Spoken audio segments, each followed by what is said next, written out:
Welcome to the Not My Scene podcast, the podcast where we explore different scenes, communities, subcultures, and corners of the internet and tell you what we find. I'm Yarden. I'm Kaya. And we're joined today by a special guest. Madison, do you want to introduce yourself? Sure, yeah. I'm Madison, apparently the resident haunt expert for today. You took the words right out of my mouth. I was going to say Madison, our resident haunt expert. Madison haunts our podcast. That we're very excited. This is a very spooky. Jen, do you want to say what your scene is this week? Sure. So I fear that I have to talk about Showgirl. I was wondering if you were going to. This is good partly because I just I'm excited to talk to you about it because we haven't had the chance to yet. But I also am conscious that this could end up being the whole episode, so we do need to control ourselves. We have coming. I'll just say I'm ready to zip it and listen. No, this is not say it's anything. Good.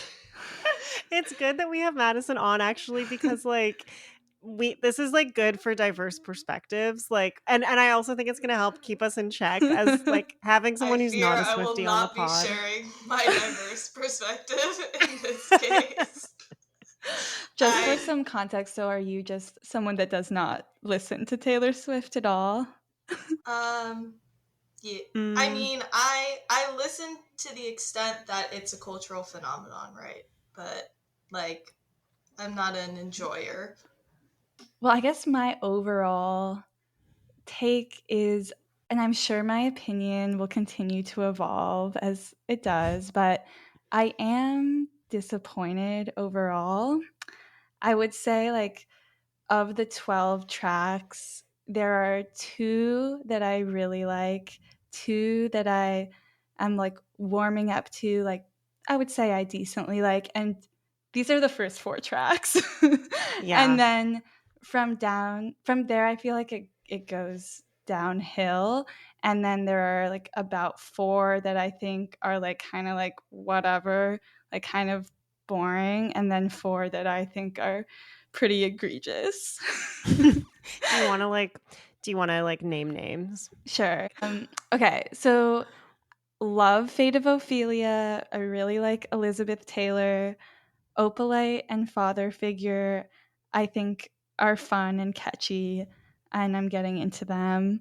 I would say Eldest Daughter, Ruin the Friendship, Honey and Life of Showgirl are the ones I consider kind of mid-boring, and then this stretch of actually romantic wish list wooden canceled is egregious. What are we doing here? Yeah. Okay. We're pretty aligned. I would say if I'm walking through the album top to bottom, love The Fate of Ophelia. Mm-hmm. Really like Elizabeth Taylor, except for the very beginning. When she's like, Elizabeth Taylor. Yeah, it is kind of okay, just say the title of the song. No, literally. But I like the rest of Elizabeth Taylor. I love Opalite. Father Figure is it just plays because it's next, but I don't really have feelings about it. And then Eldest Daughter, I was actually thinking to myself earlier, maybe I should make a playlist for this album that is just the album top to bottom without Eldest Daughter in it, because everyone is so punk on the internet. It's I'm not a bad bitch, I'm not a savage is really tough. For track 5, it's just incredibly hard to listen to, and yeah, I don't like it. I like Ruin the Friendship. I like Actually Romantic. And then Wishlist is kind of nothing burger to me. Mm-hmm. But I was talking to someone about this today, and we were talking about the MAGA of it all when it comes to canceled. And she made the point that Wishlist, I think that we can be Taylor, you're being unrelatable. I don't care about your billionaire lifestyle. Stop writing anthems for MAGA people. But I do think with Wishlist, it's kind of well, what did we expect?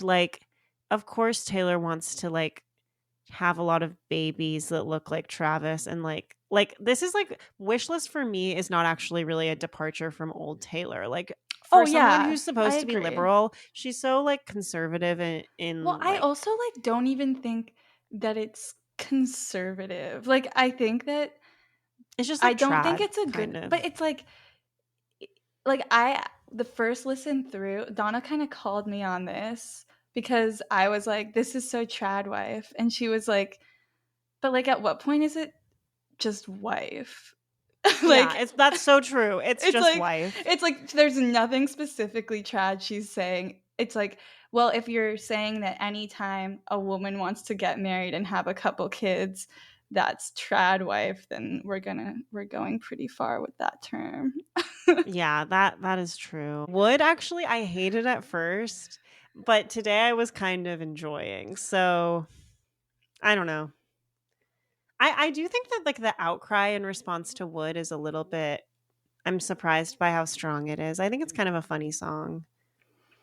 I don't know. It's not like I hate it because I'm like, "Oh my god, she's being too sexual, like she needs to be pure." Like Mhm. I just think that the writing is really cringy and doesn't really work for her like in the way that it works for Sabrina Carpenter. 100%. Yeah, Like when I it's like corny. the New Heights line, I was like, "Oh my god." Actually that's the only part about it that I think Open My Thighs for some reason just really grosses me out, but other than that, And I the fact that Dickmatized is in a Taylor Swift song. I think that's kind of funny. Me, that I thought was like the cringiest, I guess, was like broke the spell with your magic wand. Oh, That yeah. was that was like, Yeah. okay. It was a bit too much.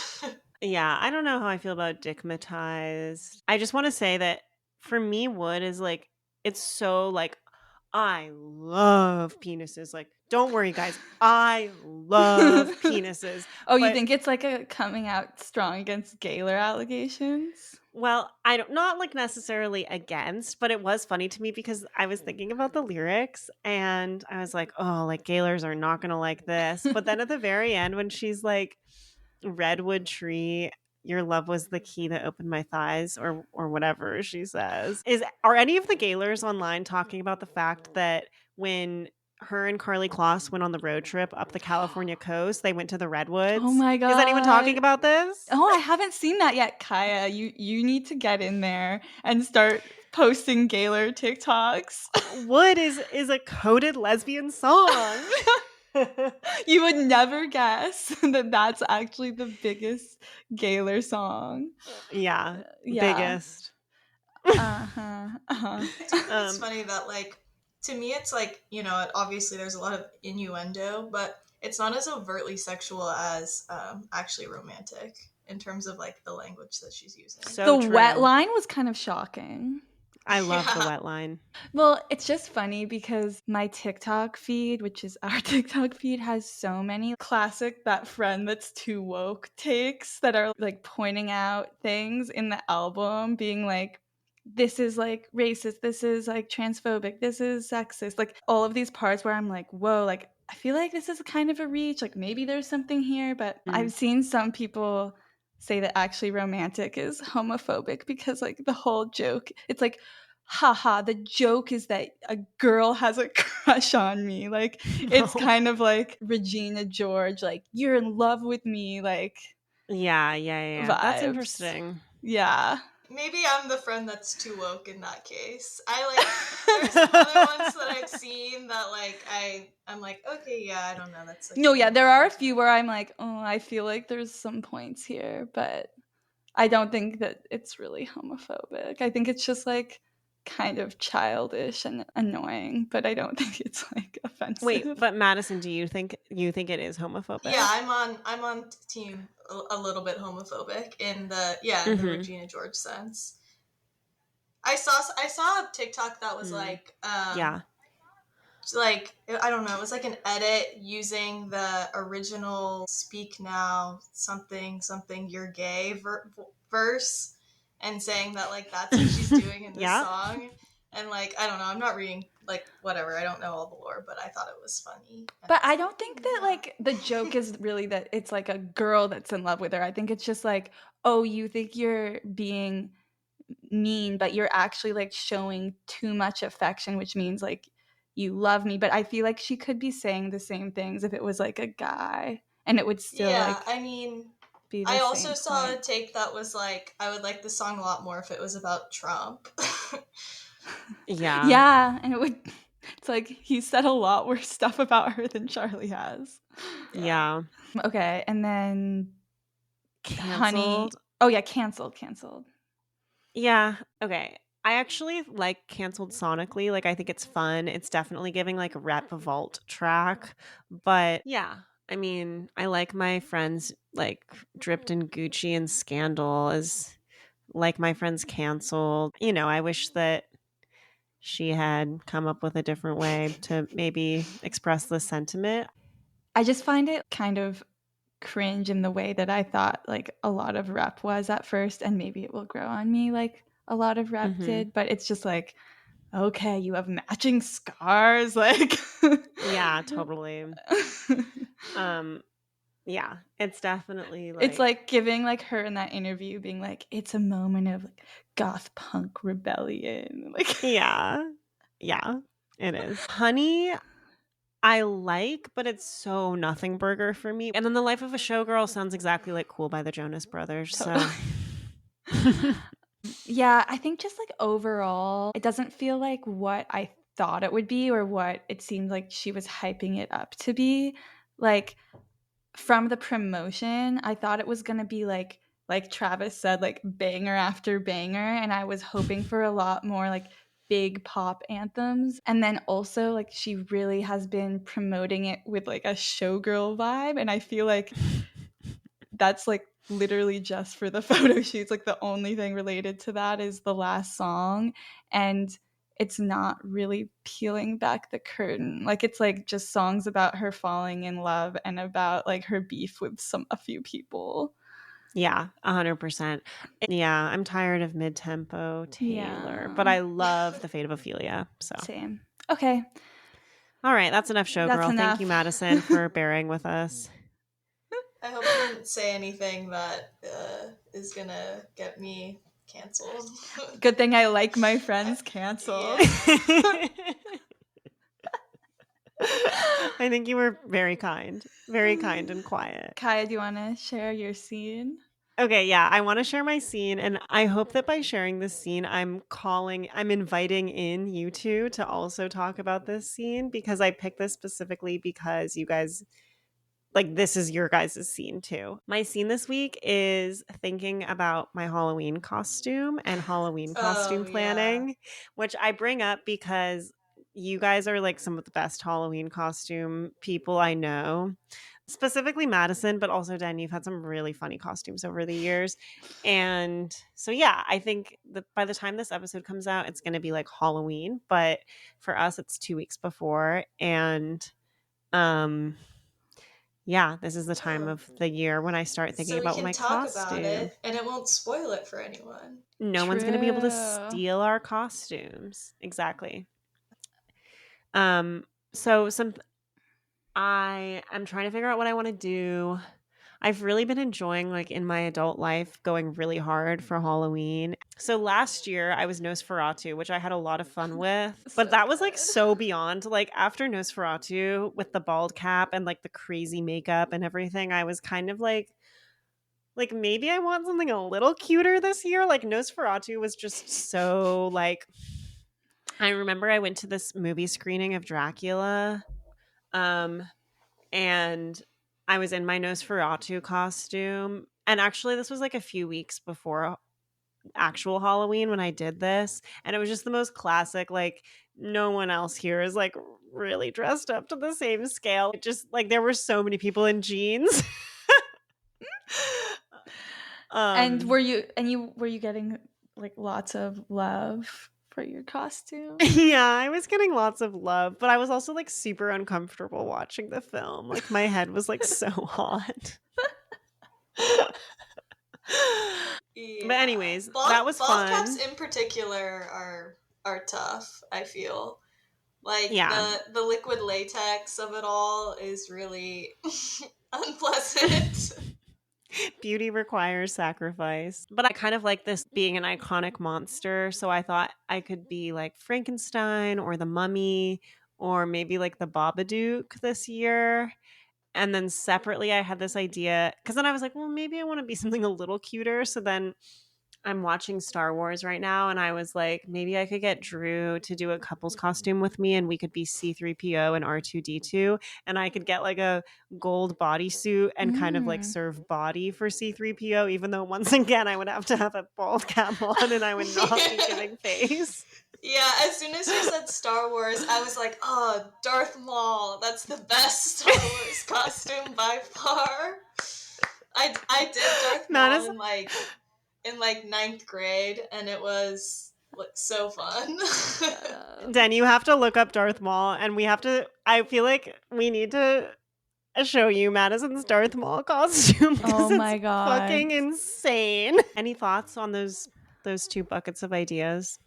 Wait, so the first bucket was just like classic Halloween characters? Monster. Like I'm looking up the Babadook right now. I like that you're going scary. Really scary. Like I like when people do scary. I always like the Star Wars I feel like you can't go wrong with Star Wars costumes. Yeah. You don't have to like do the bald cap. But it would be funny. Yeah, like that's kind of what takes it to the next level. And you could still serve body. Mm-hmm. In some ways, I feel like wearing a bald cap makes you serve body even more because then like your hair can't cover your body. Yeah. Do you guys know this discourse about the Lorax costumes? No. Where it's like, is it? I've been. It's like the. Can I guess what it is? Yeah, sure. Guess.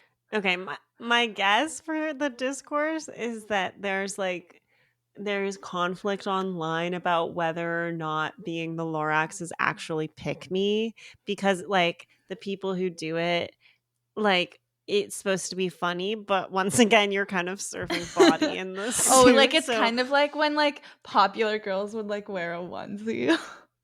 Yeah. It's literally like it's like like the least funny like popular girls getting ready to dress as the Lorax for Halloween.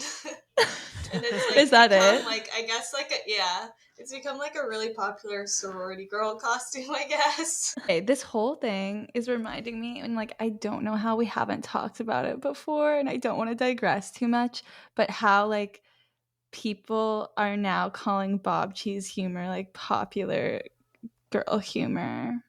Oh, someone just sent me I know, I saw that, but I'd seen them before too. And it's like literally like doing the Lorax thing is like a perfect example of that. Yeah. But it's like also like Sydney Sweeney like doing the Bob thing. Yeah. I have a real problem with it. I knew you would. I don't know. I just think there's something like it cannot be denied. I guess it is because Sydney Sweeney's doing it, but there's something so like fundamentally not popular about Bob Cheese to me. Popular girl humor is like my wife, I guess, but popular girls probably don't know what Fred is. Is that? Yeah, I think that's I feel like that's valid. It's like how niche something is. Like, is the idea that it's just like not funny? Yeah, it's like you never had to develop an actual sense of humor because you're pretty. Yeah, but some Bob Cheese stuff is really funny. Yeah, but like just like a grown up person saying Bob like isn't funny. No, not at all. It's kind of thinking, like my culture isn't your costume. Like I like was like enshrined in these things, and now you're taking the surface level version of it and you think it's really funny, but you don't know how deep it goes. Exactly. And like you were making fun of me for liking this. Yes. So now you can't take it and like use it yourself. Yeah. Yeah. Okay, I just want to say honorable shout out. Last year or 2 years ago, Madison and Calvin were the Simpsons, and it looked fucking insane. It was like the craziest couples costume I've ever seen. Actually, Den, do you want to guess what two Simpsons Madison and Calvin were for their couples costume? Oh God, is it just Homer and Marge? No. It's Homer and Bart. Yeah. Yeah.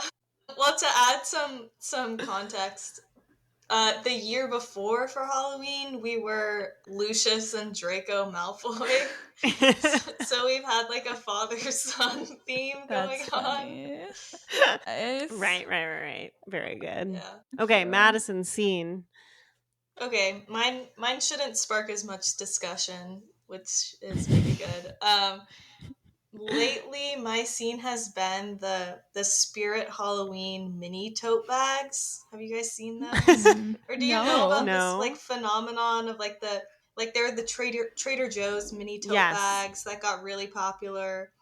Spirit Halloween came out with some. They're just like the perfect size to use as a little purse in October.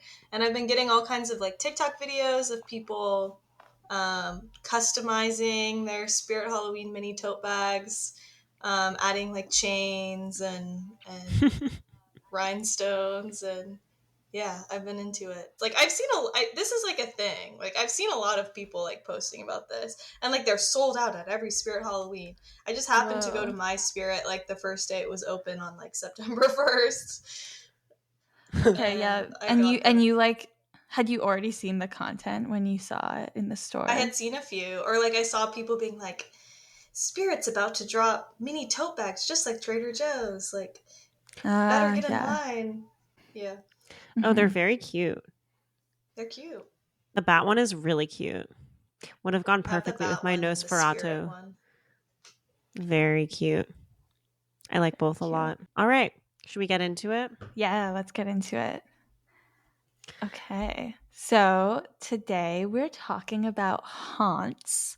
And yeah, I would love, Madison, if you could give your definition of what a haunt is.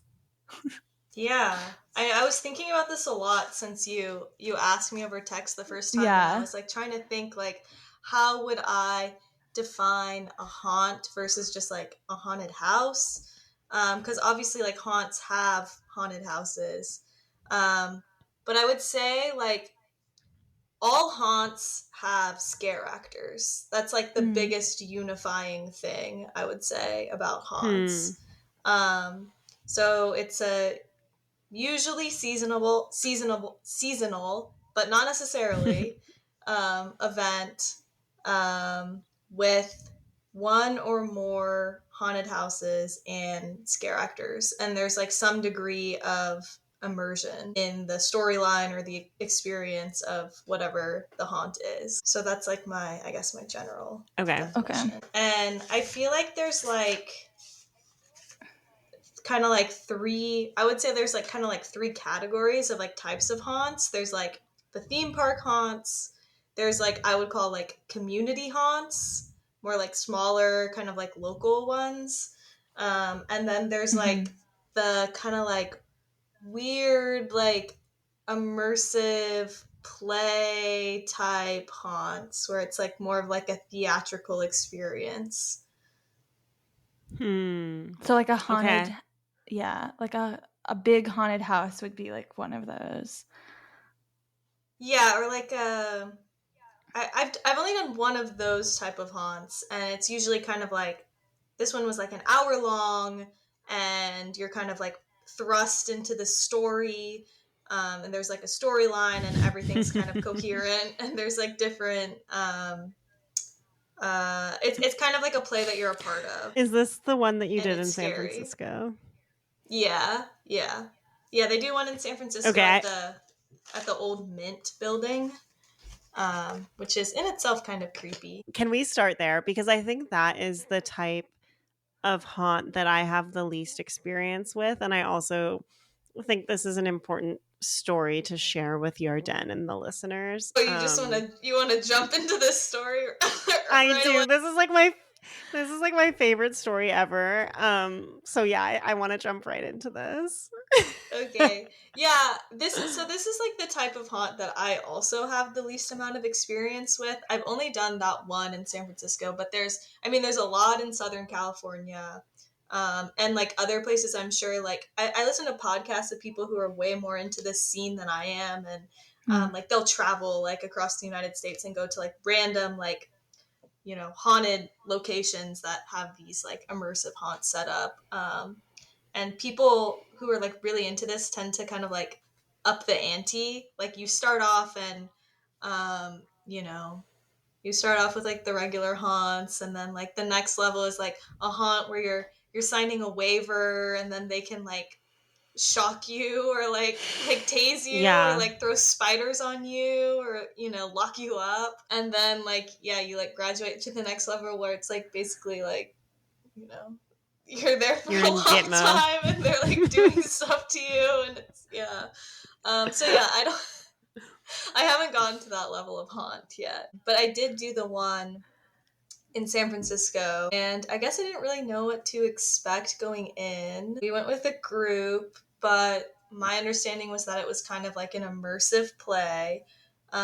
So they send you in like in waves, and you're in a group of like 10 people. Um, and they're like talking you through the storyline, and you kind of like go through like it's like kind of like a play with like a moving set, and like the actors or like the scare actors will describe like the storyline and take you from like room to room, and then like a scene will unfold in front of you. So is there like a neutral narrator who's being like, into the next room we go, or is it like being described to you as you're like just through the like what you're experiencing? I mean, like all of the actors kind of like they play the role of like narrators, and they're like kind of ushering you through. So like the first room, this particular one we went to was like you're trying to infiltrate a cult or something. That was like the storyline, and so they take us into like the initiation room, and like they're like doing like the cult initiation, and then like the cult person goes out of the room, and then like there's like the rebel that comes in and says like, okay guys, here's what we're gonna do, and they kind of like explain like the storyline of like what's gonna happen in like a way that's like in the story, you know what I mean? So yeah, in that it's sense kind of there's like like a Disney ride. Yeah, exactly. They're like talking you through the story so that you don't like miss stuff. So what happened in this haunt? I've realized that like maybe my threshold for like being scared is different from other people's, but I would say that this haunt wasn't particularly scary in the sense that there were like a lot of jump scares. It was kind of like there was like creepy sets, and they're taking you through, and like it more felt like you're watching a play rather than you're constantly getting jump scared like other types of haunts. You're saying it's less scary than others. Yeah, I would say so. Yeah. Like you're not really getting jump scared as much as you would at like Halloween Horror Nights or something like that. So yeah, we're like doing this haunt, and it's like fun, like it's like yeah, whatever. Like honestly, like the tone was interesting because like I was like, oh, it seems like this is like maybe for like younger kids or something, or like it's like it wasn't like a super sophisticated storyline. It was like pretty easy to follow what's going on. You were like, now I'm feeling like I'd like to bring a minor to this haunt. Yeah, like honestly. And we did sign a waiver, but like I was like, oh yeah, like no, this is like baby stuff. Like it was, simple. I know some kids who like infiltrating cults. Yeah. It wasn't scary, I'll just say that. And then so like, we're like kind of halfway through the storyline, and they take us into this room that's like the torture chamber, and they like walk us into the torture chamber, and they're like, gather around this table. And so like the 10 of us, including like my group that I was with and some strangers, we like gather around this table, and then like they turn the lights up a little bit, and then we see on the table there's just like a fully naked man on the table, like, and we were just like, oh. And not expecting like penis that. out. Yeah. Like, just, like, fully, like, out of nowhere. And, like, so we're all, like, gathered around this, like, table where this, like, man is lying, and then we're like, okay, and, like, you know, we kind of, like, slowly, like, take a few steps back, and then, like, the other actor in the room is like, everybody, please step forward, gather around the table. We're all just like, Do not step back. Yeah. And then they make us, like, join hands, like, around the table, and, you know, they're, like, I don't know, they're performing some ceremony. But, yeah, it was, like, you know, we wanted to be, like, respectful of, like, the actors, and they're, like, putting on this performance for us. They're, like, putting on a show, and we don't want to be, like, laughing, but we also were, like, really taken aback. Like, what is going on? And it didn't say, and, like, I read the waivers. It doesn't say anything. But yeah, I guess that's just par for the course. And can you remind me what the guy was doing? He was just, like, laying there? Like, was he alive? I think he was, like, being tortured. I don't think maybe he was, like, I can't fully remember. I was, like, very distracted. Like, we're all just, like, completely locked in on the penis. Yeah. But I don't know. I think he was probably, like, you know, saying, "Oh, like, help me, I'm being tortured." Like, he was like, "Oh, help me, I'm being tortured. They made me show my penis to a room of 10 strangers. It's torture." Yeah, something like that. This is something I think about a lot because, well, not a lot, but I do think this is, like, number one most nightmare scenario for getting an erection in, like, I was that just I can think of. Yeah. Like I'm like, I wonder if he's like, don't get hard, don't get hard. Yeah, and that's the torture. Because everyone who comes is really hot.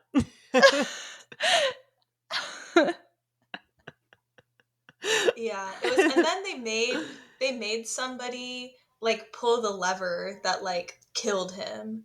So they're like, you, like, pull the lever, and then, like, you know, whoever it was pulled the lever, and then he, like, was, like, frying on the electrocution table. It was kind of so intense. Then he got an erection. It got really intense. That is intense. It's just insane. Yeah. It's like you really never know what you're gonna get in one of these houses, I guess. It just sounds like a huge tonal shift. I would say so. I would say I was not expecting that. And then, like, afterwards we're like, do you think that, like, the waiver, like, it didn't say anything about that. I feel like they're supposed to tell us. Like, I guess not. I guess there's no, like, it's like 18 plus, and yeah, that's how it goes. Yeah. Do you think? I wonder if the creators were like, oh, like, this just, like, isn't that scary. And then they were like, all right, we're going to do our big one. And it's going to be in the room. The guy who's getting tortured said he's cool with showing his penis to whoever comes into the mint. Like, that's going to be the big jump scare for the crowds. It did just feel like it didn't fit. Like, he didn't have to be, you know, naked for the story to work. It's almost like, why was he? Like, was he asking to be naked for the story? It seems like it made it a lot more memorable, so I could see why they did it. Like, I'm sure, like, Kaya, it's way more ingrained in your brain, and you've, like, told this story to a lot more people than you would have if it was just, like, no nudity. So true. To be clear, I wasn't there. Yeah, I know. I just think about this a lot. It would be funny if, like, the guy has, like, a really normal day job, like he's, like, an accountant, and he's, like, his coworkers, like, accidentally go. Ugh. And then it becomes, like, his haunted house. Yeah. I always wonder what the scare actors are doing during the day. Well, also, I feel like if I was a scare actor, I bet there's, like, pressure put on the scare actors to, like, be like, tell your friends. Like, so, like, is that guy telling his friends to come to the haunt? Yeah, much probably. To consider. Yeah, insane. Okay, well, that's my favorite haunt that I've heard about from you before. So I just wanted to get that out of the way immediately. Sorry, Den. No, that's great. It was a great intro to Madison's experience. Kaya, what has like your experience with haunts been? It's pretty limited because I have like no capacity for scary stuff. Like I remember when we were in high school, there was like a haunted like forest walk that they did during Halloween, and I like really clearly remember everyone was going, and I like walked with you guys up to like the base of the road, and then I was like, all right, see you guys later, and just had to like walk home. And like I couldn't even be near the road where there was like scare actors like roaming the pathway up. Like I was like, I have to. And the thing with these scare actors is like they, you know, they're really targeting the people like me. Like they want to get the people that they know they can get good. So pretty limited experience. But last year I went to Halloween Horror Nights with Madison, which is like, it's at Universal Studios. So they have like really like Hollywood studio production budget that they put to Halloween Horror Nights is like during the month of October, right? Or is it September now too? September Madison? and October. Yeah. It Okay, starts so like early September. The fall season, they do these like special tickets where you can go to Universal Studios in the evening, and in addition to like all the rides that are there, they like build these houses, or what are they called? Houses. Houses, or people also say mazes. Yeah. I feel like they used like to scare. be more called mazes. Yeah, and they're all like themed different things, and you can like go in them, but then also there's scare zones, which is like very scary to me, but that's basically like parts of the park where the scare actors are allowed to like roam freely and interact with you as they see wish, or as they so choose, and it's all very scary and exciting. And I did that with Madison last year, and yeah, I kind of hit my limit. Kaya. Well, it's interesting. Now they apparently have a new policy where you can like wear a necklace that says like I'm a scared person, or whatever. It's like when dogs have those vests that are like, please don't pet me. Yeah. But they didn't have that when I went, and yeah, it was a little bit much for me. I got really scared. Yeah. In the scare zones. I thought that the houses were fun. My favorite house was out of the two that you went into. What? I don't even remember the second one. What was the second one? The second one was the I think it was called Eternal Bloodlines. It was like all the lady monsters, like yeah. Bride of Frankenstein and Van Helsing, and yeah, that one was actually pretty fun. I liked that one.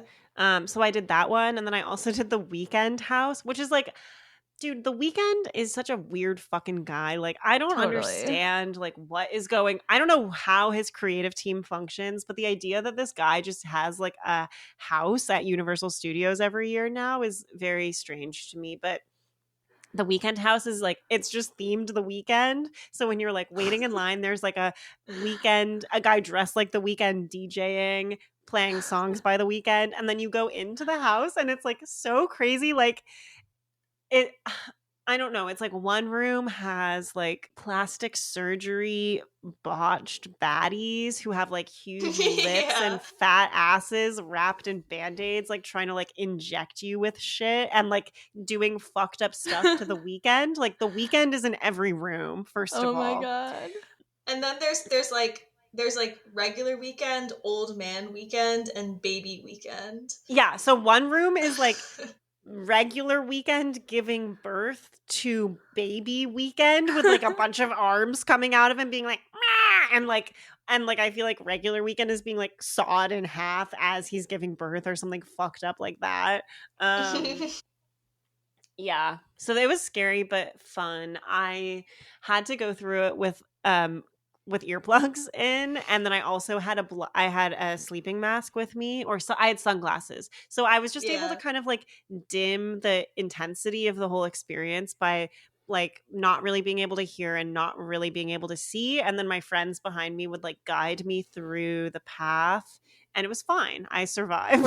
Were there jump scares, or it was just like watching weird stuff? No, it's like all jump scares, I feel like. Yeah. So or I a feel lot. like like the I would say the theme park haunts, like all the mazes kind of it's mostly jump scares. Like they're you're going through different hallways and into different rooms, and every corner you round there's somebody ready to jump out at you. Yeah. And like the hallways are not safe because the walls might be like moldable or movable. Like someone might pull back a curtain as you just really have to like keep your head forward and also looking down at your feet if you want to be like cool in that kind of space. If you want to be riding politely. Yeah, I was trying to ride politely for sure. And I also went on they have like a scare train, which is like a version of the backstage tour, the terror tram.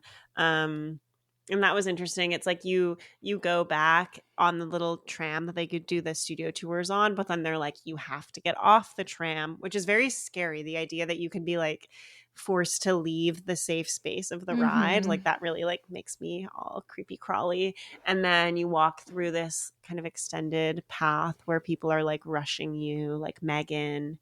But the nice thing about Universal Studios is I think no one's allowed to touch you on purpose. So, and then I went into the scare zones kind of on accident. I was trying to like stay out of the scare zones, and I was on the periphery of one, and I'd had a few cocktails at this point, and I was talking to one of our friends, and I think I was actually talking to this person about how scared I was, which is never a good thing to be like saying out loud in this environment. The scare actors are like, what's this? No, literally, like I was like, I'm so scared and I'm not having fun. And then my friend was like, you need to turn around right now. Like there's someone right behind you. And I turn around and there's like this huge scary guy like right behind me being like really scary. He had like a like fucked up like a baby mask on.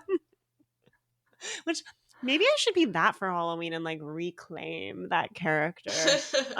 You're like, people are like, what are you? And you're like, oh, I'm the guy who scared me at this haunt I went to.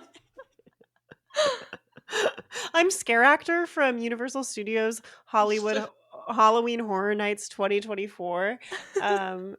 Scare actor number 5. Yeah, so he scared me in a big way, and then I cried and had to go home. And that was my experience at Halloween Horror Nights. But you were not the only one in the group that like I think I maybe overestimated the general scare tolerance of the friend group. This is something I want to talk about because I do think it's like really interesting that I feel like it just either clicks for you or you don't. Like some people like to be scared and some people don't, and I don't really know why that is, but like I would love to hear from you, Madison, more about like why, like what it is about the feeling of being scared, like why you like going to these haunts and like how it manifests in your body like physically.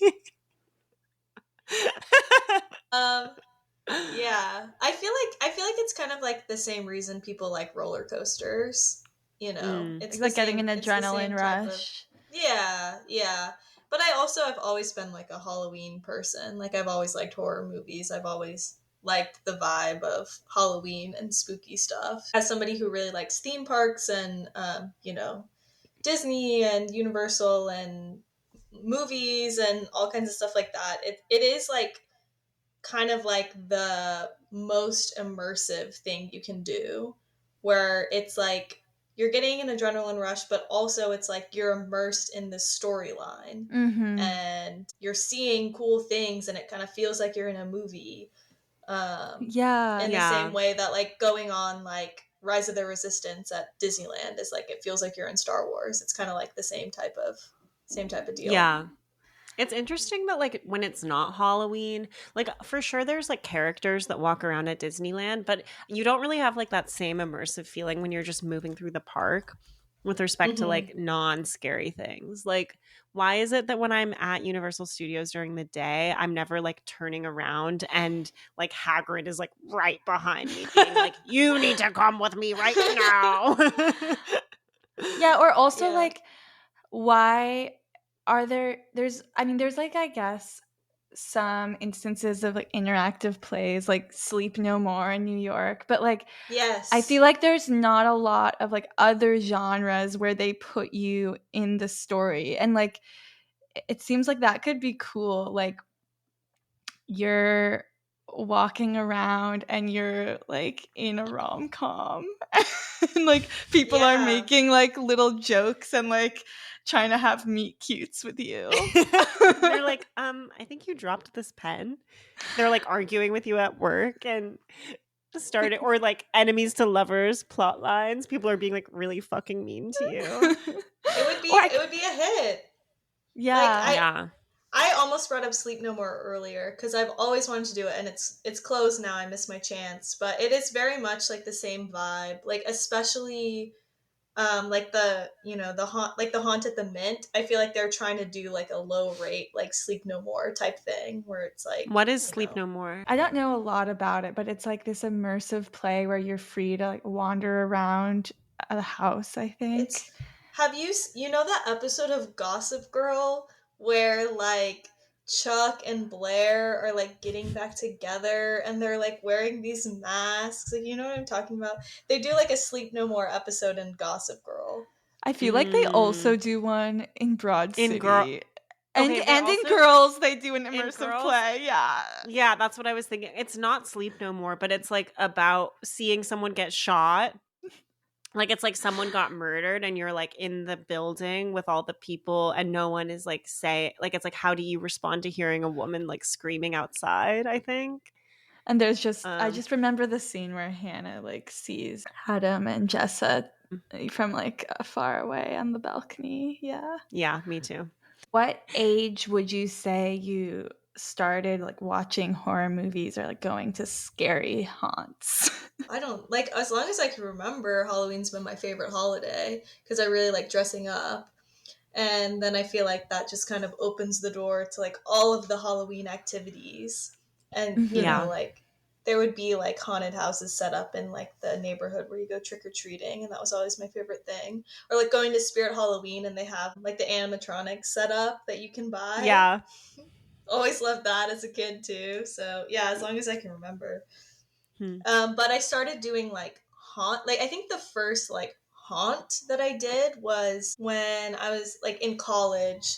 I went to Eastern State Penitentiary in Philly, which is like in a real penitentiary, and like a real like decommissioned or whatever term you use, like no longer in use. It's a functioning jail. Yeah, they set up haunted houses. That is one where they can touch you, which is fun. Oh my god, yeah, it sounds so scary. What did they do to you? They just like shake you down? Yeah, so like you can, if you sign the waiver, they give you a glow stick necklace, which is like giving them permission to touch. And they'll like, you know, they'll grab your arm, or like you'll be going through like the insane asylum or whatever, and they'll like grab your arm or like grab your shoulder like from behind or something. But they can also take you away from your group.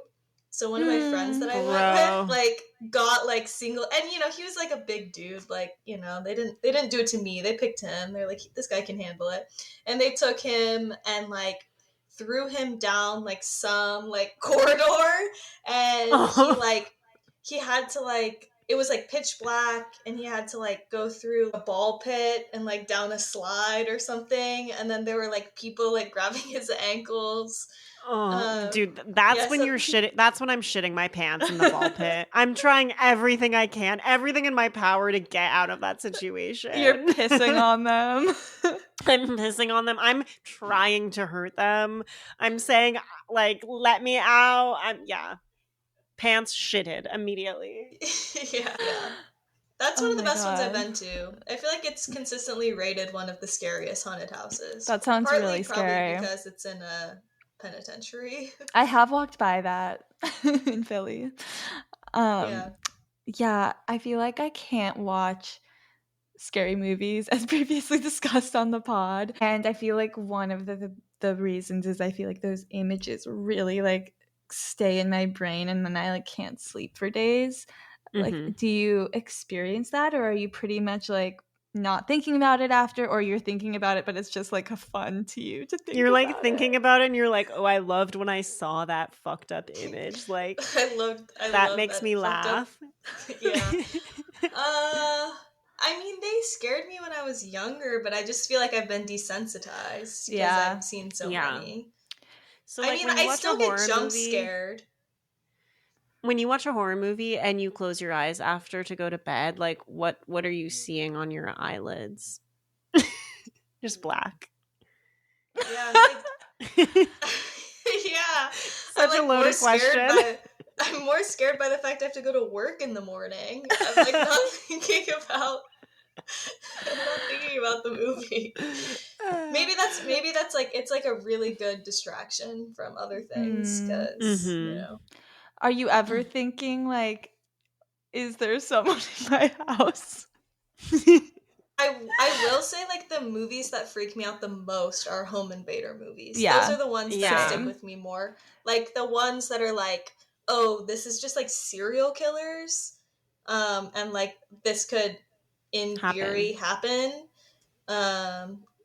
Those do stick with me for like a bit longer. Like if I'm home alone or something, trying to sleep with it. Oh, better double check that I locked the doors.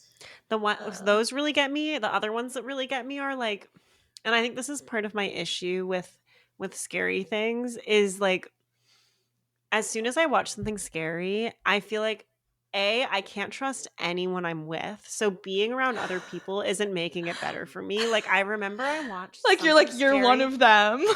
Literally, I remember watching a scary movie once with Drew, and then like he fell asleep, and I was like, "Who the fuck is this person?" Like, what? Like it like really gets in my brain. And then I also feel like sometimes I can't trust myself. Like I'll watch a scary movie, and then I'll like look in the mirror and be like, "You are one like, paranoid bitch." I am, dude. It like really like I am moved by. I feel like that.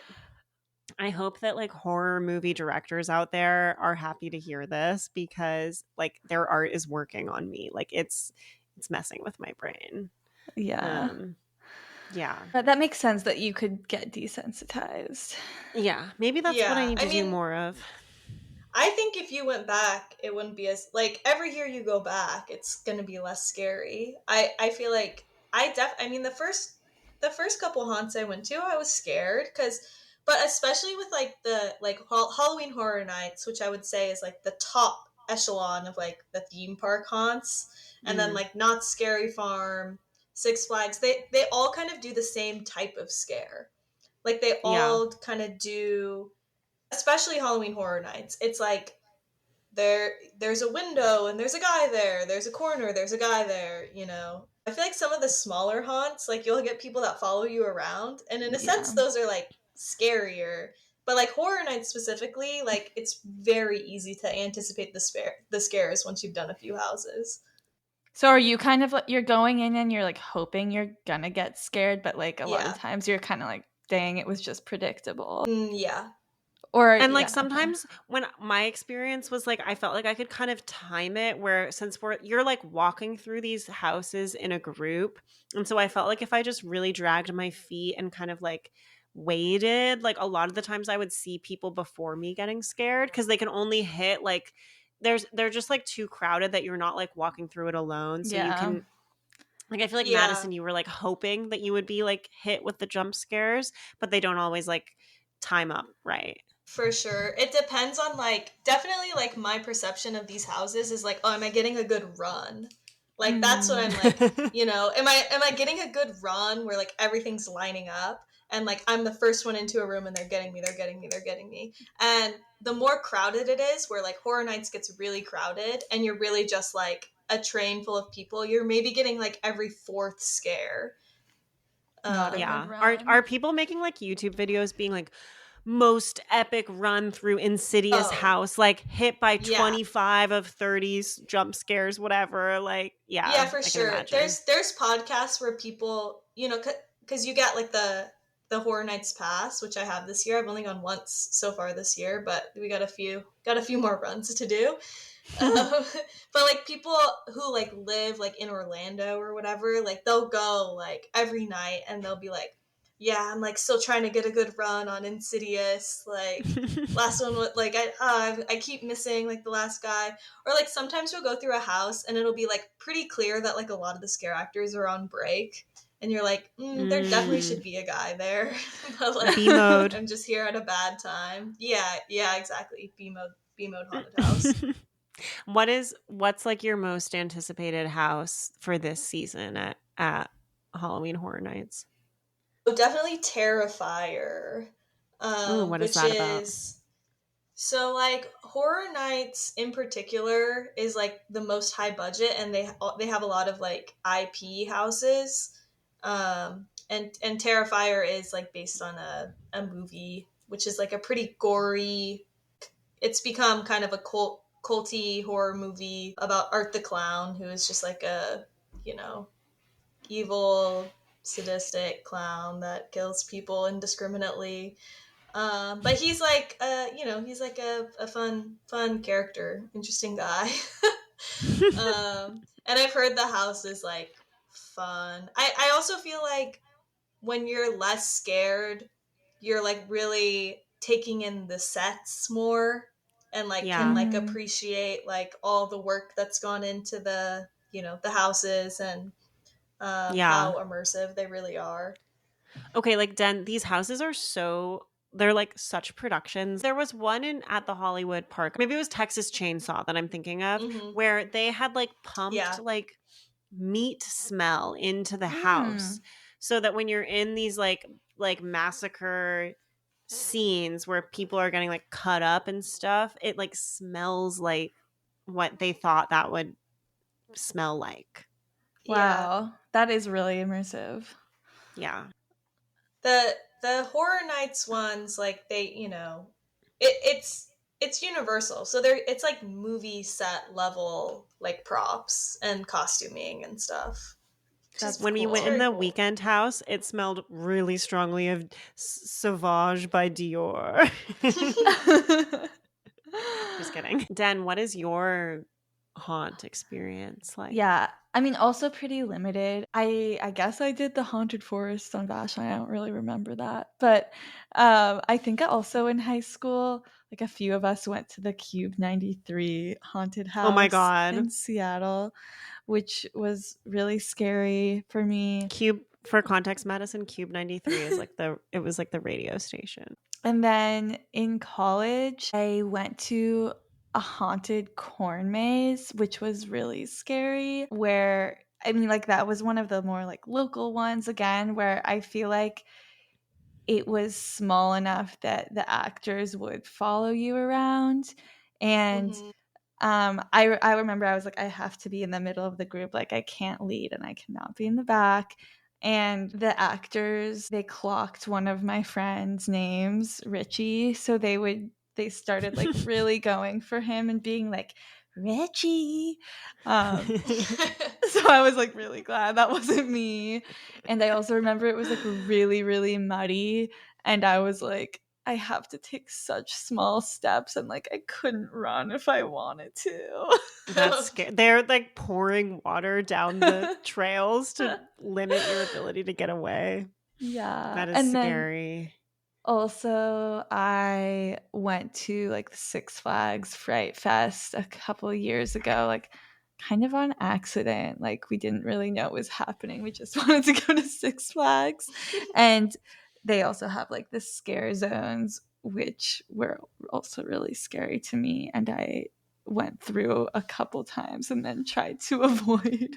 To be honest, I feel like when I went for the Thuzies episode, though, to Fun Spot, like that was like one of the scariest things I've been to, and they weren't even trying to make it haunted. Just like deserted theme park with like a creepy guy. Yeah, just one man.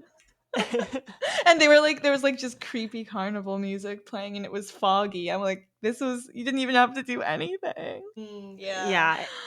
Very scary. And like theme parks, it was a smart thing for them to do to expand into the world of scary stuff because it's like so well set up for like aesthetically to make it scary.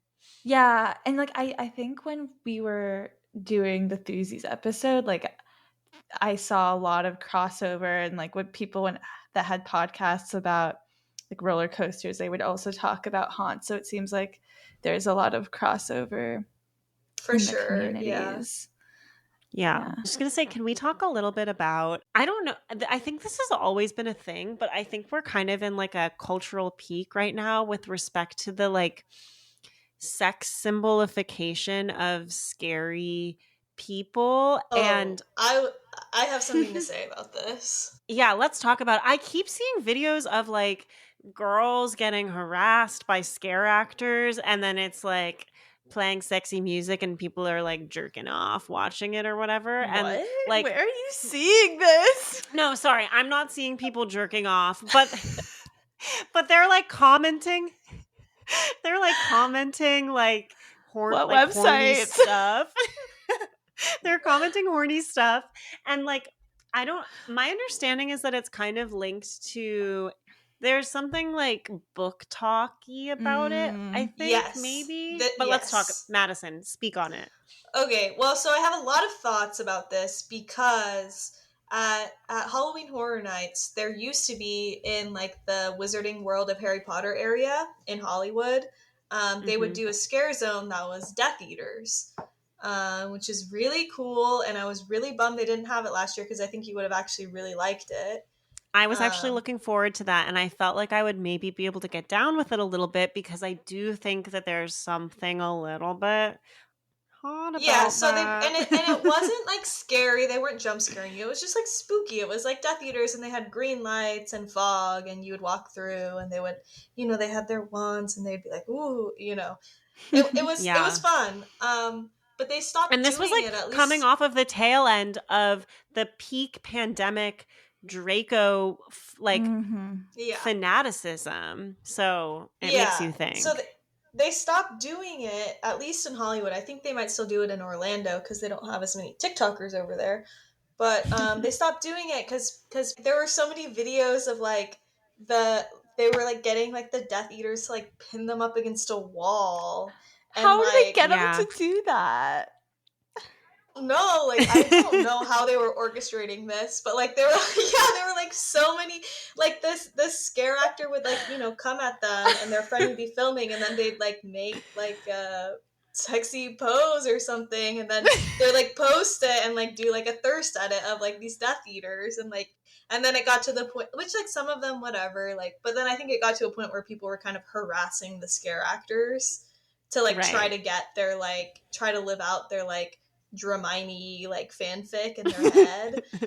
And they took away the scare zone, so it ruined it for everyone.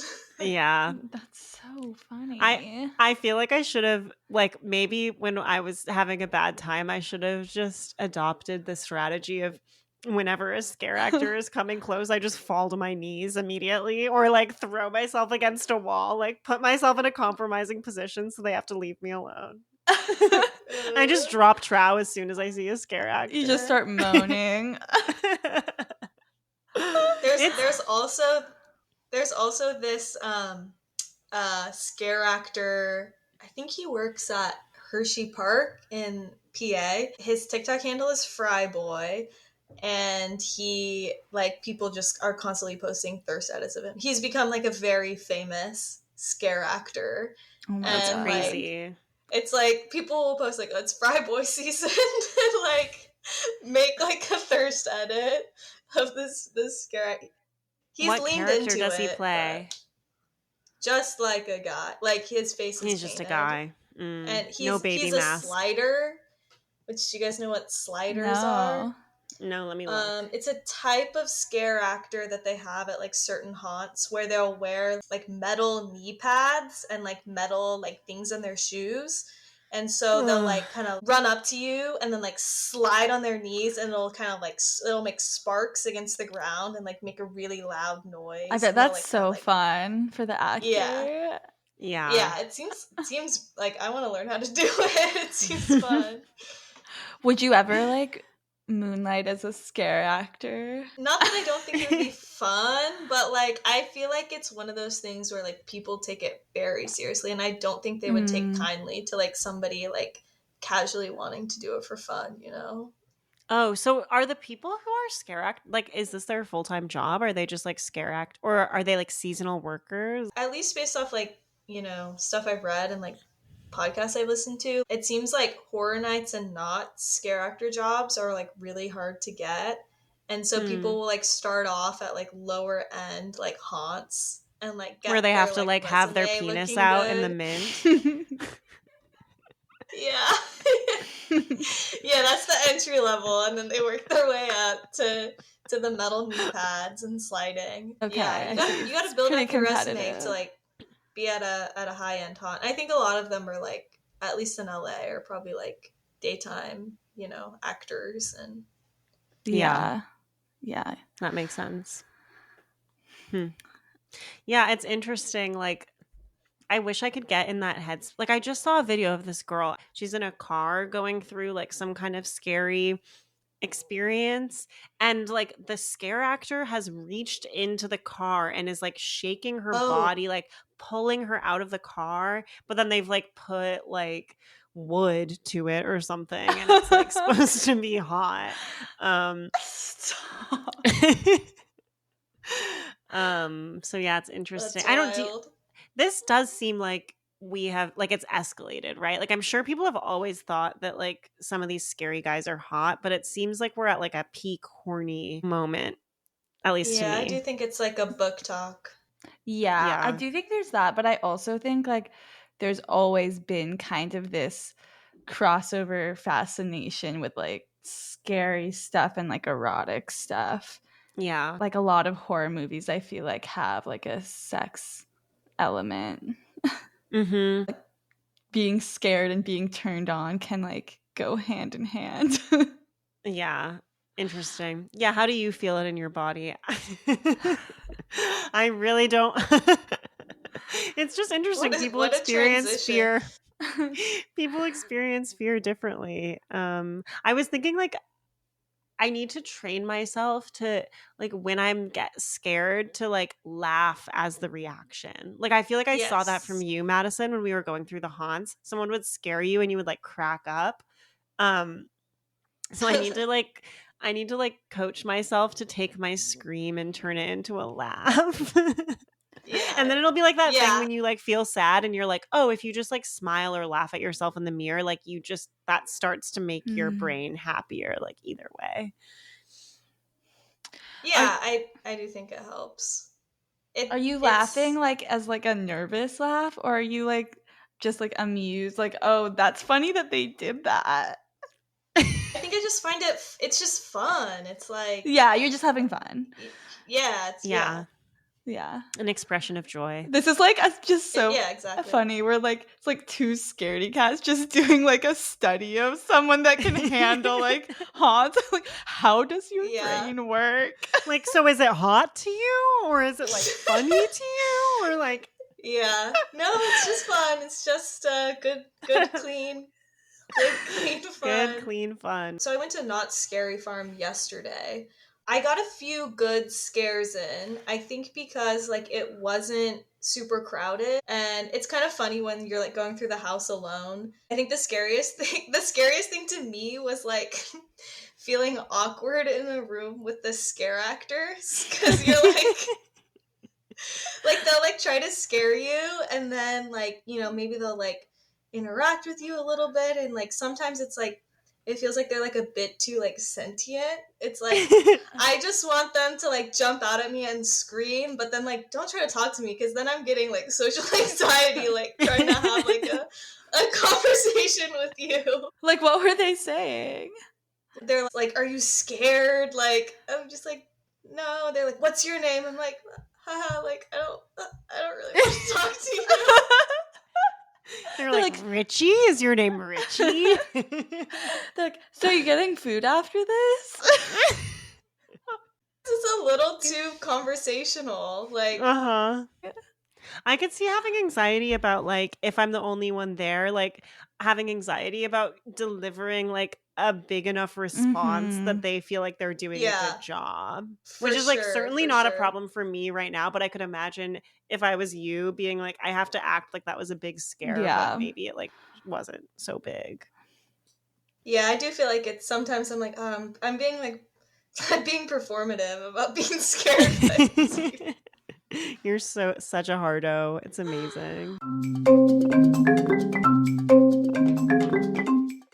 I really want to talk about extreme haunts. I went down such a rabbit hole today. So, Madison, you were talking about how there's kind of like levels of haunts and people sometimes just want to keep upping the ante. So I started reading about extreme haunts, and like the most extreme one is the McCamey Manor. Do you know about this one? I don't know all about it, but like I've heard, I know some of the lore. It's come across your desk. Well, I know it used to be in San Diego, and now it's in like I didn't know that. Tennessee and Alabama, I think. But it's like basically as extreme as you can get, where the participants, it's like go through like a 4 to 8 hour thing, and they're basically tortured. Like there's like waterboarding. They sign waivers for like 2 hours, and I think it started in like 1989, and it used to not even have a safe word. Now apparently like you can say a safe word and get taken out, but a lot of people have reported that their safe word was ignored. That's like the ultimate scary thing about it, is they tell you there's a safe word, but there isn't. Yeah, there's not. That's scary. Oh, God. Just like off the bat, do you think you would ever do something like this, Madison? Not McCamey, ma'am. I mean, it's like notorious. And a lot of people in the haunt community are like, it's giving us a bad name. Like they need to be shut down. Like it should not be like this. Because they like don't respect the safe word, or like it's just so extreme, or it's so extreme. I mean, it is truly like they're kind of torturing these people, and like the way that it's run is just like there's no checks on it. Like it's just like a guy who's basically just doing this. This one in particular, like it's literally for the love of the game. Like you just donate, like dog food is the admission, and like all of the actors are volunteers. So like it's really upsetting. Okay, I have to push back on love of the game as a term in this context, because I feel like it's like it's love of the fact that this guy's a sick fucking freak and he wants to like fuck people up and torture them, and he's found like a demographic of people who are okay with it. But like that's crazy to me. Yeah. But okay, I did find like I didn't want to watch any of the videos of it, but I found like some of the things that they do to the people, and like some of these are from reporters who got like a light version of it, so not even like the full thing. But I was gonna go through some of the experience and see where you would bail. Okay. And is this like if I'm just doing this for fun? Like or like am I trying to like prove win that money I'm like the ultimate hardo? Yeah. Oh yeah, the other thing is he was saying for a while that like if you got through the whole thing, he would give you $20,000, but it was designed so that nobody would ever like get through the whole thing. So like nobody has like quote unquote completed it, and he would also deduct money if you sweared. Which is so that has annoying. like weird like religious undertones. Yeah, apparently he's like also like weirdly puritanical, and he like doesn't drink and like doesn't smoke, and nothing about this one is sexual, although there are extreme haunts that are sexual, like the Blackout in I think it's been in a few cities, but I know Blackout was in New York. And what do you mean it's sexual? Like there is a part where like people are having sex in front of you, or at least simulated sex. I feel like this McAnanny, what is it called? McCamey. McAnanny. It feels to me like he is like a psychopath with really good self-control who has like won the jackpot. Like he discovered that if he doesn't actually kill people, he can do whatever the hell he wants to these people, and it's like, and no one's gonna stop me. Like I can just do this and people will like pay me to do this to them. Like I don't know. I would love to know more about this guy. No, there's a lot of like his wife, his ex-wife, was like, he's a bad guy. Not surprising. And he's definitely like dealt with some legal trouble. Like I think that's also why he's like moved around a lot. It's because different towns are like, we don't want this here. Okay, so I guess in this scenario, I think you're trying to be a hardo. Yeah, you're like trying to go as far as you can, but like you can bail at any time. Okay. All right. They'll respect your safe word. Okay.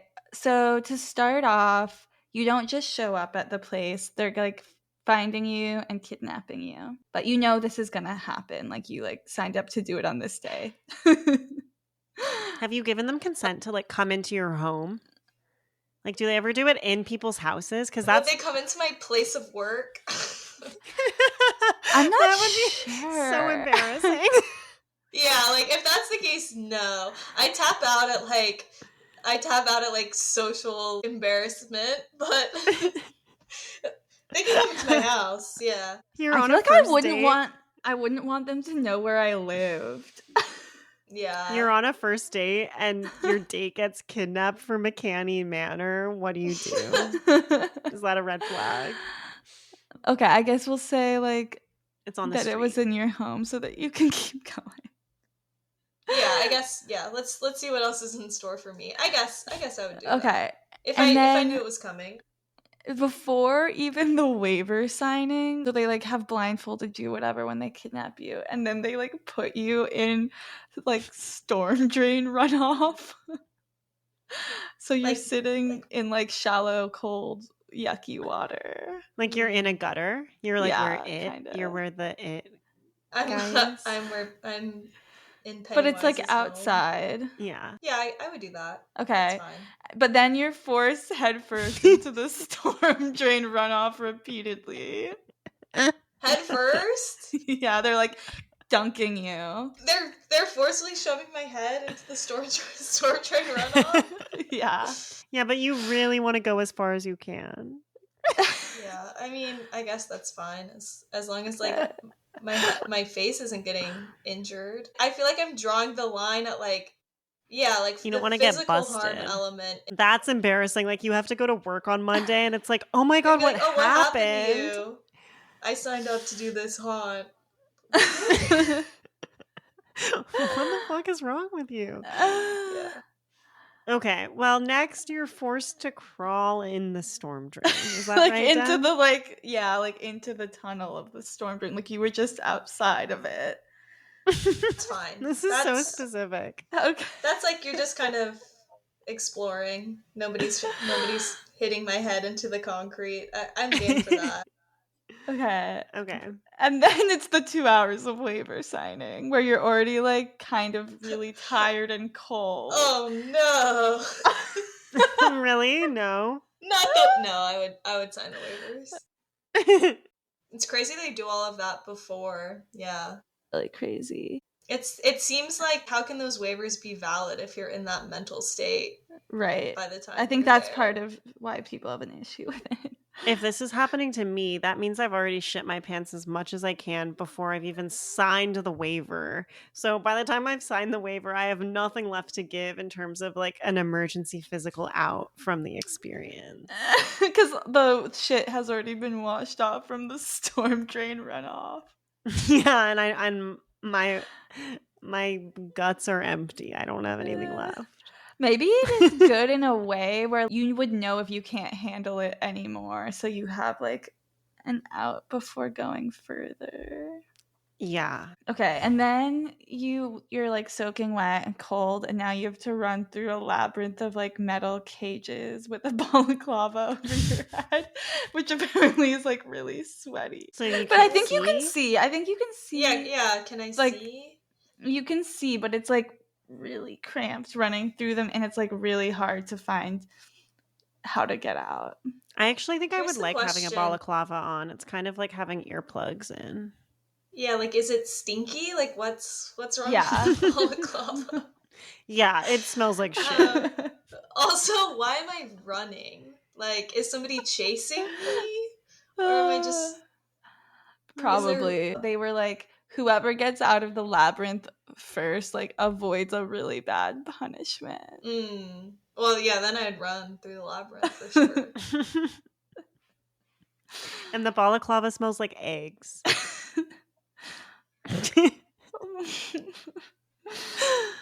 Okay, well, too bad. You still didn't get out first, and now they're shaving your head. No. This is Yeah, where this you're is where I would. failing. Yeah. Yeah. I read this one story where it was like two people that went in and one got their head shaven and the other didn't.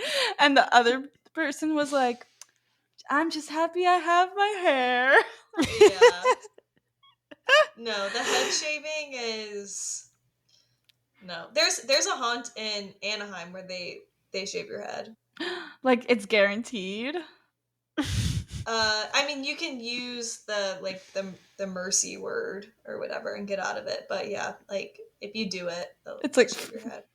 Something funny about this haunt was I went to the Google like reviews, and like the AI Google summary says people say this haunted house offers free haircuts, manicures, and dental services. Ugh. The dental, that is like insane. Yo, so insane. Dental is fucked up. Yeah. Another really like horrible part of it that we didn't get to is like that they like will strap you in and force feed you things and you don't know what they are. That's horrible. That's gross. Yeah.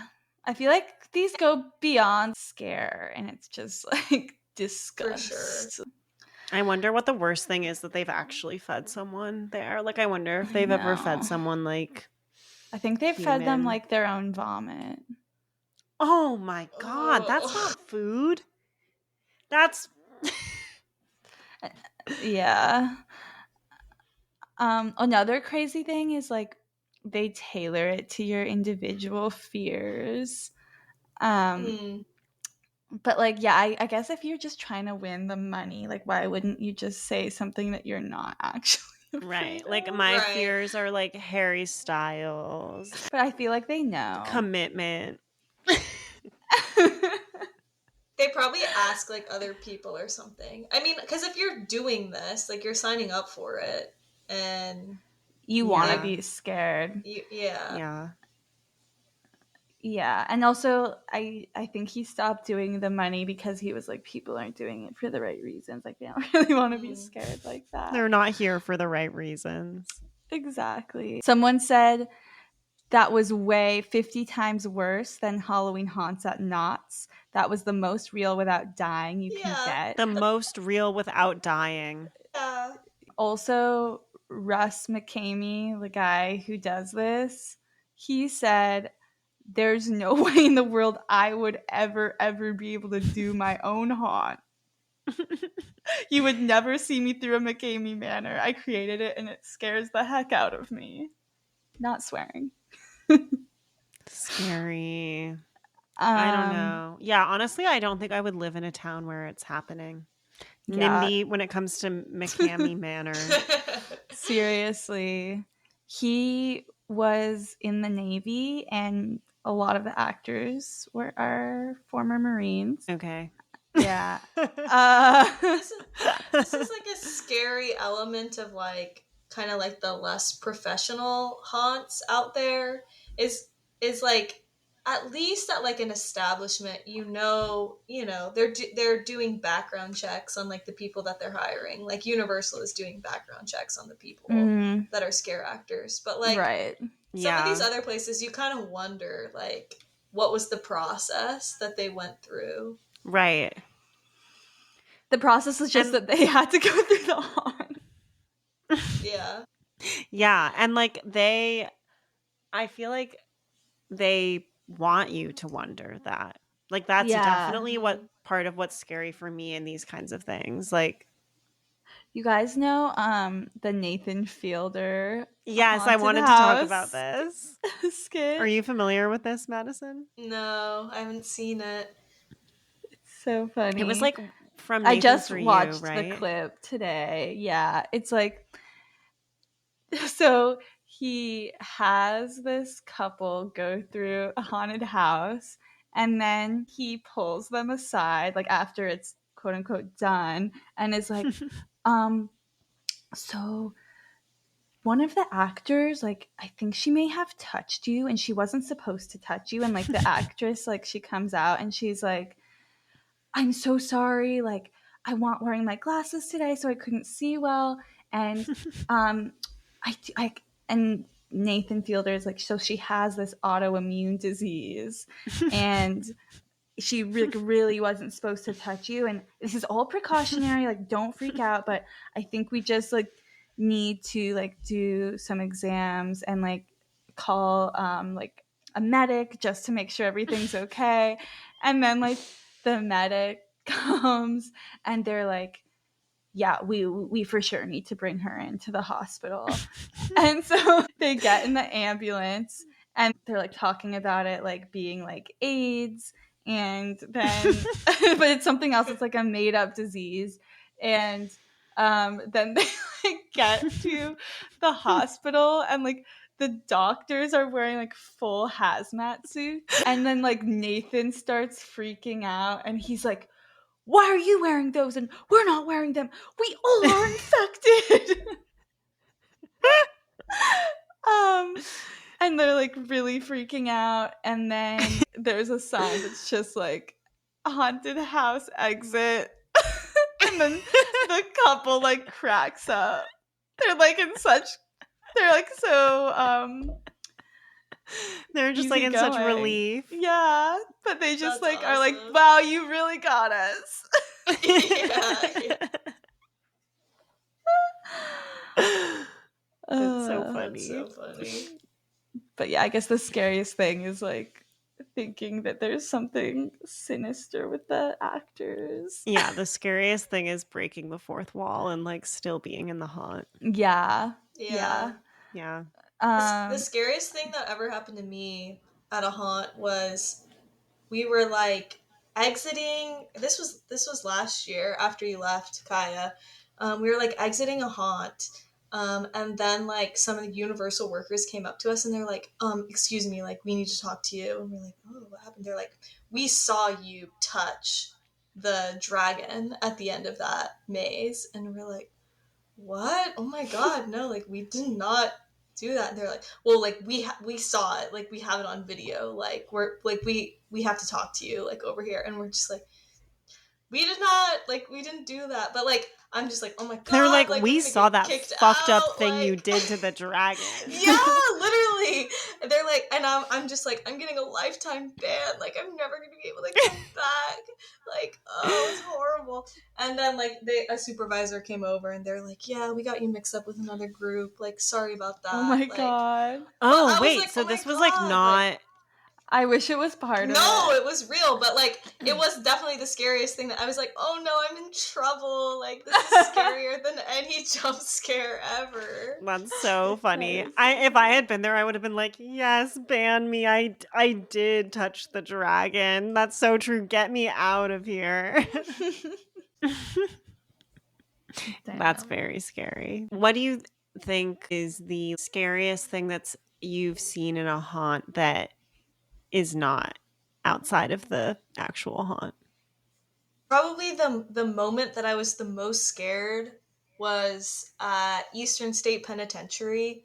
in one of the mazes, it kind of like, so you're going down the cell block, and then it like opens up into a dark, empty, like cavernous room, and it's like dark, like you can only see like a couple feet in front of you.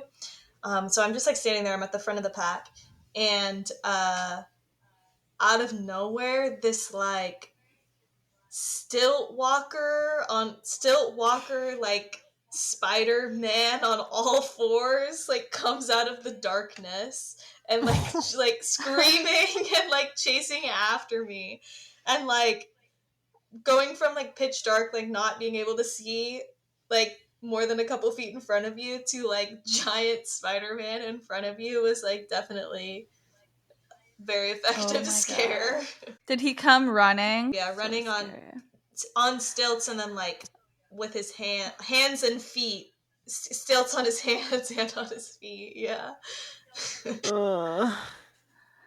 Yeah, that's really scary. Even just like when you said it opens into a dark room and I'm the leader of the pack, I got scared. Yeah, my stomach dropped. I do feel like there's a lot of community around haunts. Like it's kind of almost like if you like to be scared, this is like one way that you connect with people in your life. And like the Dens and the Kayas, you know, we're not really engaging in this type of entertainment, but it's like it seems like a fun thing when you have a friend and then you find out that you like both like to be scared and you can start like doing these things together. And then you're trauma bonded because you've like shaved your heads together. You've gotten teeth ripped out together. You've seen a penis with your friend, which you might not otherwise get to do. So true.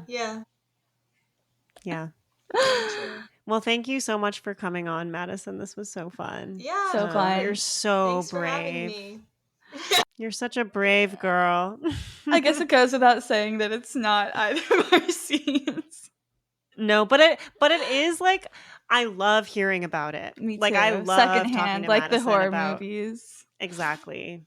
Yeah. So I can see why people like it. Yeah. It's I mean, I love talking about it. I feel like I often get the reaction of like, oh, and why do you want to do that? But it's fun, and yeah, there's a lot of people out there. I feel like it's becoming more popular every year to go and do these things. So yeah, thanks for having me on. Yay. Thank you. Thanks.